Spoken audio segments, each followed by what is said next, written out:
تخيل إن كل اللي حواليك انهار في لحظة، مدينة كاملة اختفت تحت الأنقاض ومفيش غير برج واحد صامد وسط الكارثة دي، والبرج ده هو أملك الوحيد في النجاة. لكن المشكلة ما كانتش في الزلزال، المشكلة كانت في الناس اللي جواه. لما الخوف يتحول لجشع والنجاة تتحول لحرب، هل هتقدر تثق في حد ولا كل واحد بيدور على مصلحته مهما كان التمن ايه؟ ده اللي هنعرفه في فيلم النهاردة. بتبدأ أحداث فيلمنا في مدينة سيول عاصمة كوريا الجنوبية بعد ما زلزال ضخم بيدمر المدينة بالكامل تقريبا. الزلزال كان مفاجئ وغير متوقع وسبب دمار شامل لكل المباني والشوارع، وما فضلش غير مبنى سكني واحد واقف على رجليه، وهو البرج اللي قصتنا بتدور حواليه النهارده. في اللحظة دي سونج بيصحى من النوم على إحساس بالزلزال وزوجته لسه نايمة جنبه، فبيروح بسرعة على البلكونة وهناك بيكتشف إن كل المباني حواليه اتساوت بالأرض ما عدا العمارة بتاعته فضلت زي ما هي. فبينزل تحت وهو مصدوم ومش قادر يستوعب اللي حصل، وبيلاقي سكان العمارة كلهم متجمعين مش عارفين يعملوا ايه. الطرق كلها مسدودة بسبب الأنقاض والمباني المهدومة، ومفيش حد قادر يهرب أو يوصل للمستشفى. حتى الشرطة والإسعاف مش قادرين يوصلوا ليهم، والكل قلقان ومش عارف يتصرف ازاي، خصوصا بعد ما الكهرباء اتقطعت. سونج رجع لشقته وجمع هو ومراته الأكل والمية اللي عندهم عشان يشوفوا هيكفيهم قد ايه. في الوقت ده زوجته كانت قلقانة وعايزة تروح لأهلها، بس سونج طمنها وقال لها إن الشوارع مقفولة ومش هتقدر توصل أكيد، وأكيد فرق الإنقاذ هتوصل لهم قريب. وبنشوف بعد كده إن الضحايا اللي لسه عايشين من الزلزال بدأوا يتجمعوا عند عمارة سونج لأنها كانت العمارة الوحيدة اللي سليمة. وفجأة واحدة بتخبط على شقة سونج وبتطلب منه إنها تدخل ابنها الصغير عندهم لأن الدنيا برد قوي بره، وقالت له إنه الوحيد اللي فتح لها الباب. سونج كان متردد علشان الأكل والمية كانوا على القد، بس الأم فضلت تترجاه وعرضت عليه ذهبها عشان يساعدها، فزوجته اتدخلت في الحوار ووافقت إنها تدخلهم، كمان شغلت ليهم السخان عشان يتدفوا وادتهم بطاطين. تاني يوم سونج بينزل فبيلاقي الناس كلها قاعدة عند مدخل العمارة، وشاف واحد بيبيع أكل، ولما بيحاول يشتري منه البياع قال له إن الفلوس دلوقتي ما بقاش ليها قيمة، دلوقتي إن هم شغالين بنظام المقايضة وإنه ممكن يبادل الأكل بمية أو بنزين. فسونج اداله حاجة وأخد من الراجل أكل معلب،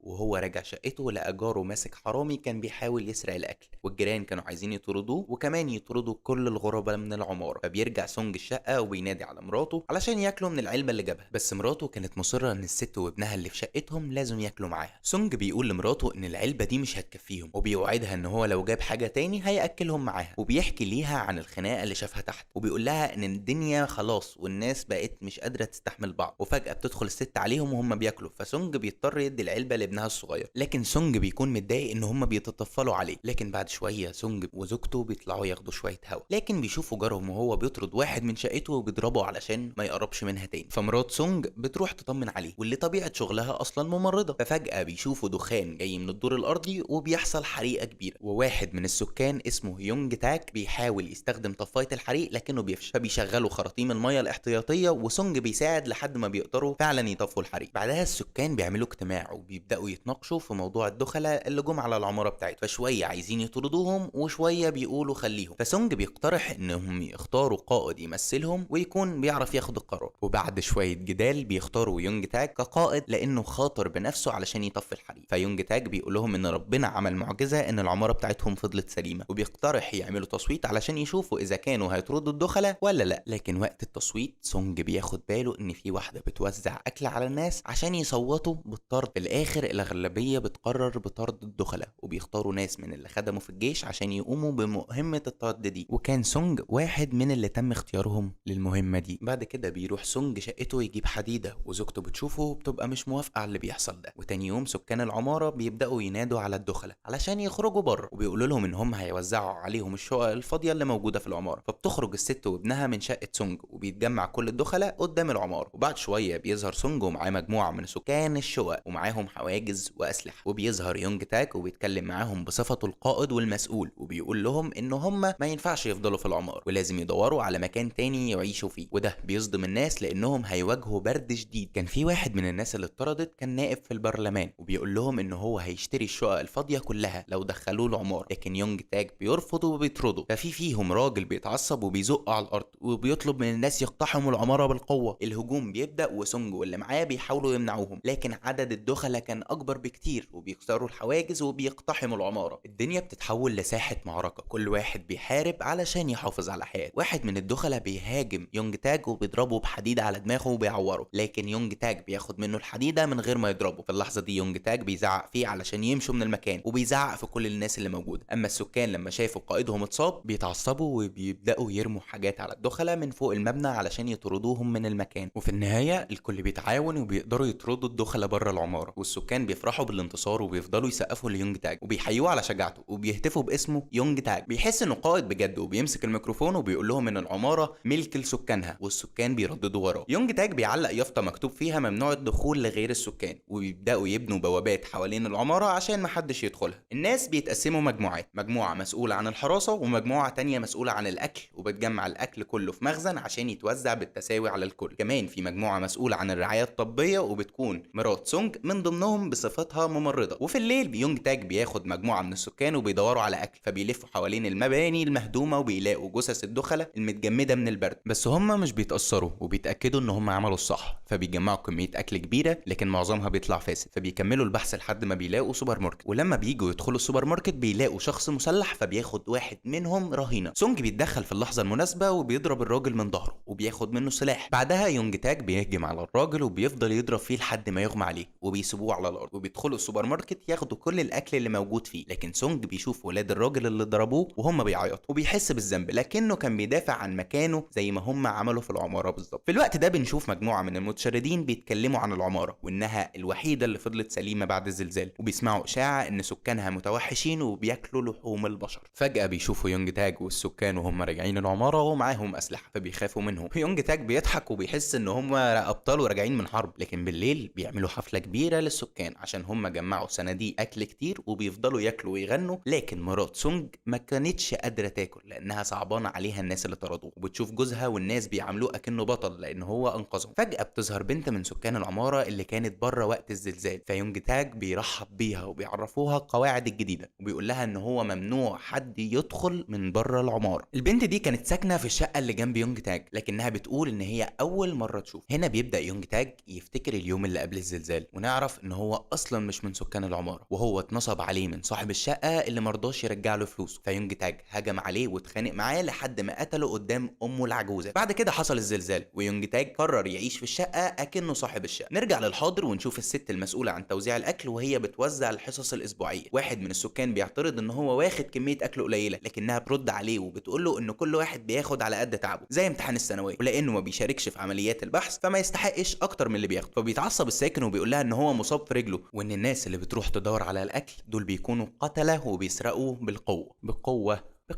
بالقتال. مرات سونج بتسمع الكلام ده وبتتصدم، ولما بترجع تسال سونج اذا كان قتل حد بره، بس هو بيطمنها وبيقول له ان هو مستحيل يعمل كده، وان هو انقذهم من صاحب السوبر ماركت وما قتلهوش. بعدين بنشوف مرات سونج وهي واخده جزء من اكلهم بتوديه لجارهم، وبنكتشف ان هو مخبي الست وابنها اللي كانوا قاعدين عنده. فيونج تاج بيشوفها وهي خارجه، لكنه بيطنش وبيروح للبنت الجديده اللي اسمها شياو، وبيهددها ان هو هيطردها لو قالت ان هو مش جارها. شياو بعد كده بتكون مع زوجة سونج، وبتلاقي ستات العماره متضايقين منها عشان بتاكل من اكلهم، فشياو بتتعصب وبتسيبهم وتمشي. فمرات سونج بتحاول تهديها، لكن شياو بتكون منهاره وبتقول ان هم بيعاملوها كده ليه وهي اصلا قاعده في شقتها، في حين ان اصلا ان القائد بتاعهم عايش في شقه مش بتاعته وعاملينه قائد. فمرات سونج بتتصدم لما بتعرف ان يونج تاج مش من سكان العماره. وفجاه الكل بيسمع صوت صراخ، ولما بيروحوا يشوفوا فيه ايه اللي حصل بيلاقوا واحد من سكان العماره مقتول وكاتب تحذير بيقول ان اي حد هيخرج بره العماره هيموت. بعد كده بنشوف يونج تاج وهو بيقتحم شقه جاره اللي مخبي الست وابنها، وبيفتش لحد ما بيلاقيهم مستخبيين تحت السرير، فبيؤمر السكان ان هم يطردوهم بره العماره. بعدها يونج تاج بيقول لسونج ان مراته كانت عارفه وساكته، فسونج بيتفاجئ وبيروح يواجه مراته بالحقيقه، لكنها بتقول له ان هي ممرضه وواجبها انقاذ الناس، وبتكشف له ان يونج اصلا نصاب وعايش في شقه مش بتاعته. سونج بيتصدم من كلامها، ومع ذلك بيقول لها ما تقوليش كده لان يونج تاج هو القائد وممكن يطردنا ونموت من البرد. فسونج بسرعه بيروح يعتذر ليونج تاج وبيطلب منه ان هو يسامح مراته، ويونج تاج بيوافق بس بشرط ان هو يساعده في تنظيف العماره من الدخل. فسونج بيوافق، وتاني يوم بياخد مجموعه من السكان وبيفتشوا كل الشقق وبيقبضوا على الناس الغريبه، وبيعملوا على الشقق الشقق باللون الاحمر عشان محدش يساعد سكانها. مرات سونج بتحاول تساعد اصحاب الشقق دول لكنهم بيرفضوا وبيعرضوا حياتهم للخطر. بعدها بنشوف السكان فرحانين جدا بسبب ان هم لقوا بير ميه وبيفرحوا ان هم بيخزنوا الميه دي عندهم. بعد كده بنشوف مرات سونج وشياو بيقرروا ان هم يدخلوا شقه يونج تاج وبيدوروا على الدليل عشان يكشفوه بيه، وفعلا بيلاقوا جثه ابن الست العجوزه في الصندوق. على الجنب التاني من القصه يونج تاج ومجموعه من السكان بيلاقوا مخزن مليان اكل، لكن وهم خارجين بيترموا عليهم ازازه مولوتوف وللاسف بيموت عدد كبير منهم. بعد ما رجعوا العماره السكان كانوا منهارين جدا وبيعيطوا على اللي ماتوا، فيونج تاج حاول يهديهم وقال لهم ان هم ابطال ضحوا بحياتهم عشان الباقيين يعيشوا. في اللحظه دي مرات سونج وشياو كشفوا حقيقه يونج تاج قدام الناس ووروهم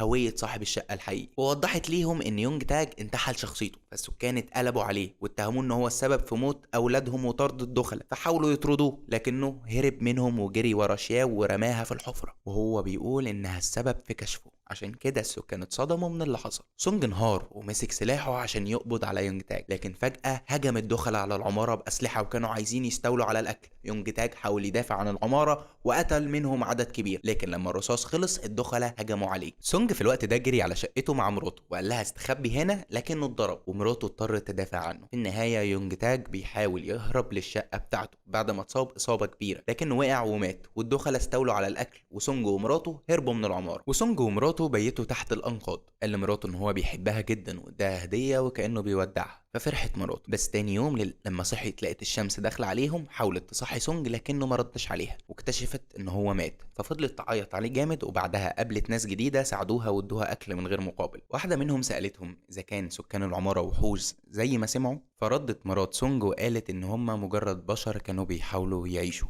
وواضح من نظرات كل الناس الألم والحزن، وبيخلص فيلمنا على كده. لو وصلت للحظة دي يا معلم اعمل لايك وشير وسبسكرايب للقناة علشان موفي نايت تكبر بيكم.